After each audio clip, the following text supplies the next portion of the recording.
Hi, my name is Nicole Waicunas, and I am the director as well as the creator of the New School of Innovative Learning.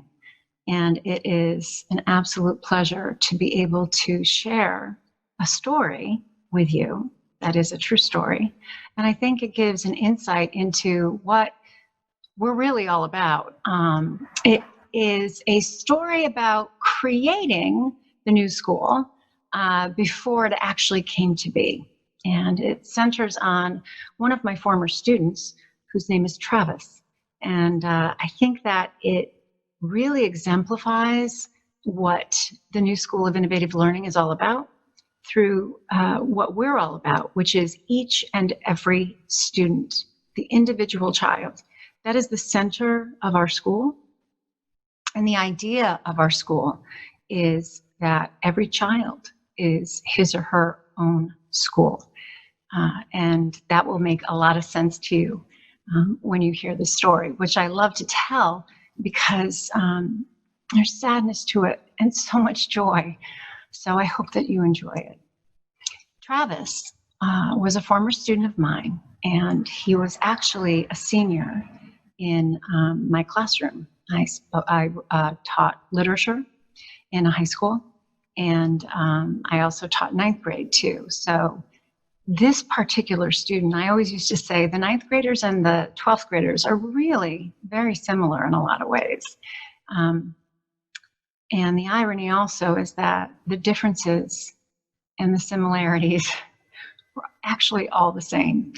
The students needed so much and were afraid to ask for anything, but they always asked for you for what they needed if you were willing to look in their eyes and to spend time with them and to just offer even a quietness when you sat next to them or stood near them.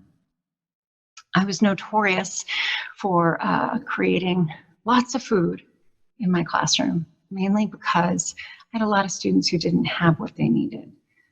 So breakfast was a never-ending stop throughout the day in my classroom. And Travis was quick to come by for a bagel or a donut or some fresh fruit and coffee in the morning. And I adored him. He always seemed much younger than his almost 18 years. And he had had a very rough life. And I knew that. I knew a lot about all of my students, and I made sure that I knew as much as I could possibly get from guidance on a daily basis. So Travis didn't go to classes, but he was always in my class. He was always tired and often didn't fall asleep, but kept his head down. And I had learned early on that the head down was severe depression. This was a child whose body weighed much more than it looked like because he was a slight frame. But dragging himself around the school took every single ounce of energy he could muster. By the time he would get to my classroom, he would just sort of fall into his chair. And he would put his head down with one arm kind of up, as though he was eternally raising his hand for help. But even if you called on him, he had nothing to say. So I would always ask him how he was, and I would put my hand on his shoulder to let him know I was available. I knew with Travis that what he really needed from me was a safe place to be. And that was what he could offer, was being in that safe place. And that was good enough. It was a very minimal chance of him graduating, and I was working behind the scenes to see if we could somehow make that happen. He was close to passing my class because I still had to use grades at that point. And I was looking forward to letting him know that he was going to be just fine. But we had reached the fourth quarter and he was all done. He was like a tired kitten. He was much younger than his years. Something had hurt him very much and had made it hard for him to focus at all during the day. So For the fourth quarter of that year in a public school, I had let go of curriculum with the blessings of my department leader because he knew that the seniors were all done. And I created the opportunity, which is, in essence, the new School of Innovative Learning. Each student, and I had 108 that year, was given the opportunity by watching all these amazing human beings, which we call type 1 opportunities, from all over the place, from musicians to doctors to scientists, from filmmakers to, oh my goodness, chefs.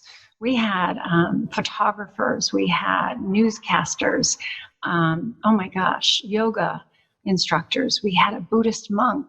I cannot possibly tell you all the different people that I had scheduled to come in and speak with and work with my students. And throughout these opportunities, my students were amazed. They were amazed at all these people who came to spend time with them and answer their questions. One of the ones that strikes me the most was a 96-year-old man who was actually brought in, not by me, but by one of my seniors. And he called me, my senior. He was coming in late that morning, he said, because he had a special guest. And I said, "You do?" And he said, "Yes, I do." And he said, "We'll be there as soon as possible." This was indeed a very special guest. He was one of the people who worked on the Manhattan Project. To have this person in your classroom with your students, it doesn't get any more extraordinary than that. He came in on my student's arm. My student's name is Freddie. And he came in with a manila envelope underneath his arm, packed full of something.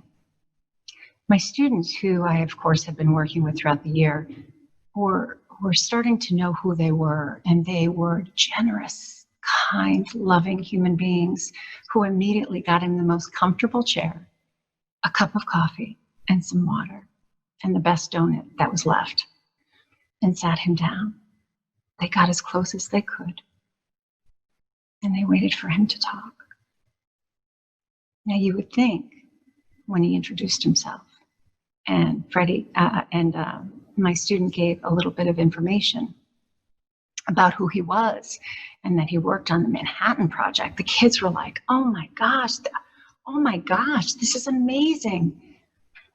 And when this gentleman started to speak, you could have heard a whisper. Word had already traveled up and down the hallway, and other kids had sidled in, and there was not an inch to spare on the floor. And he did not talk about what you would have thought he would have talked about. No atomic bombs, nothing like that. He took out the manila envelope with shaking hands and put it on his knees. And he said, working on the atomic bomb, and this was all he said, changed me forever. When I moved home, I decided never again would I be involved in something like that. It hurt me that I had been part of that. So I became a peace activist for the rest of my life. I brought something to share with you, and it's very special to me. And very slowly, he opened the envelope. You would have thought I had kindergartners in the classroom waiting to see a bunny or a puppy. What he pulled out of that envelope made my senior boys start to cry. It was pictures framed. It was his wedding picture and a picture of his wife. The wedding picture had a big crack down the middle of it. He started to pass them around the room. And he started to share stories about his beautiful bride who had passed away and how much he missed her.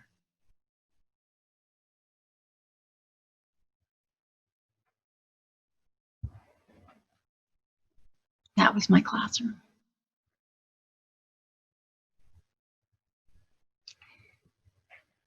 Afterwards, kids came running that missed him. And they were so sad to not know more about this great man in their community. And I thought to myself, isn't this what school should be like? Meanwhile, Travis had an awakening in class. The students were all engaged, amazingly so, in their projects, which were completely and absolutely about things they loved, their interests, everything from dressmaking to food making, to opening their own restaurant, to photography. Oh my goodness gracious. I could, like, the pictures in my head, I could speak for hours. To writing, a girl wrote her own book, to poetry, to artistry, to dancing, to writing, a child who composed his own music for the piano. And we all got to hear him play. It was the first time we were his first audience. He was so frightened. All of these things. And Travis, one day, raised his head when he heard the word pizza. It was an awakening. And Travis heard the word pizza and he said, pizza. And the whole class stopped because they knew Travis and they felt for him, but they knew they couldn't reach him either. And I said, pizza, Travis? And he said, yeah, pizza. Waz. That was my nickname, Miss Waz, W-A-Z. Did you know that I make my own pizza? And that I make the best pizza in the whole world? And I said, Travis, I didn't know that. That's wonderful. And he said, you know what? I couldn't believe this was happening, by the way. He stood up and he said, I'm making pizza for our big extravaganza. That was what we had called the night when all the seniors would get together to showcase all the work they had done for the last quarter, all the research they had conducted, showcasing the best and the most beautiful aspects of who they were as people and what they loved to do. I said, Travis, that's a lot of pizza. And he said, I know, and I'll share it with everybody. So, of course, I said, yes. We got permission for him to use the kitchen downstairs. He rallied together a couple of people to be his co-chefs. And the irony was, the only sad part was I asked him to get a couple of teachers to shadow him to make sure he was okay in the kitchen. Otherwise, they wouldn't let him use it. Nobody knew who he was. It was like he had fallen off the face of the earth and nobody recognized him. Anyway, one of my dear friends agreed to work with him in the kitchen. That night, he was beautiful. He lit up the whole kitchen. He didn't even need to turn on a light. He had his chef's hat on and he had his apron on. And he made about 50 pizzas. And he made homemade chocolate chip cookies for dessert. And all the money he raised, he gave to a local shelter. He was really there that night. He was present. He was totally Travis. When I went in to see the end of the entire extravaganza, and a beautiful, beautiful art piece was delivered to one of our retiring teachers. And it had been created by one of her students as her finale. and he was crying and she was crying. Travis came down to deliver some roses to me. Yellow ones, my favorite color.